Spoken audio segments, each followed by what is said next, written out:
media post that you took down earlier today. The White House says that a staffer sent it. Who sent it, and are you going to fire them? No, I looked at it. I saw it, and I just looked at the first part. It was about voter fraud in someplace, Georgia. There was a lot of voter fraud, 2020 voter fraud.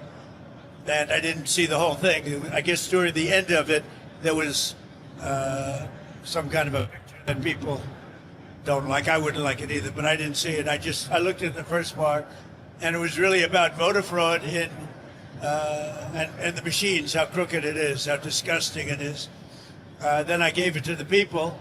Generally, they look at the whole thing, but I guess somebody didn't, and they posted, and we took it down, and we turned it, But that was a voter fraud that nobody talks about. They don't like to talk about that post. We took it down as soon as we found out about it. Mr. President, a number of Republicans are calling on you to apologize for that post. Is that something you're going to do? No, I didn't make a mistake. I mean, I look at thousands of things, and I looked at the beginning of it. It was fine. And they had that one post, and I guess it was a takeoff. By the way, a lot of people covered. If you look at where it came from, I guess it was a takeoff on the Lion King. And certainly it was a very strong post in terms of voter fraud. Nobody knew that was at the end. If they would have looked, they would have seen it. And probably they would have had the sense to take it down. But that was a takeoff on the Lion King. And a lot of people were covered on in different positions. So, but I spoke to Tim Scott. He was great. Tim is a great guy. He understood that 100%.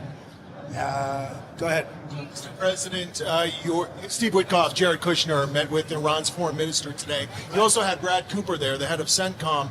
A deal doesn't look like it's been reached yet. How long are you willing to wait? A deal can be reached. Well, you have to get in position. We have plenty of time. If you remember Venezuela, we waited around for a while, and we're in no rush. We have, very good talks going with Iran. We have very good talks going with Russia and Ukraine. We're doing a lot of good talking, and I think we had the results today were with Iran. It was a meeting. We're going to meet again early next week, and they want to make a deal. Iran, as they should want to make a deal. They know the consequences if they don't. If they don't make a deal, the consequences are very steep. So we'll see what happens. But they had a very good meeting with a very high representative of Iran, and we'll see how it all turns out. We'll give it a rights groups. See that. By the way, I'd love to see that. If we could do that, I'd love to see it.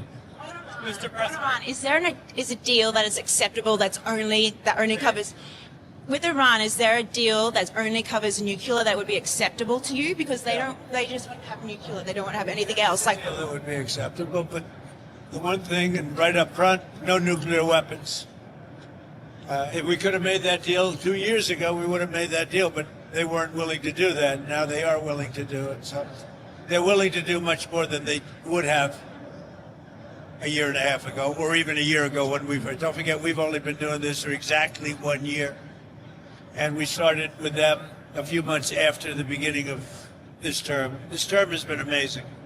But the results could surprise people. If they would have offered this deal originally when we first started, it would have been accepted immediately. We'll see what happens then. Many Americans who were offended by the video. Do you want to tell us about this? I didn't know about it, so it went up. I really have no message. All I know is, here's my message, that our country has never been in a position like this. We were a laughing stock all over the world, and now we're a country that's respected more than we've ever been respected before. If you go back a year and a half ago, our country was a laughing stock, and now we're respected all over the world, like probably almost never before. I would say maybe like never before. And, it's if you look at from an economic standpoint, the King of Saudi Arabia said it, others said it, we were not a country that was even thought of as a country that was going to make it back. And in 1 year, we're the hottest country. We are right now the hottest country anywhere in the world. So that's my message. Subscribe to Oneindia and never miss an update. Download the Oneindia app now.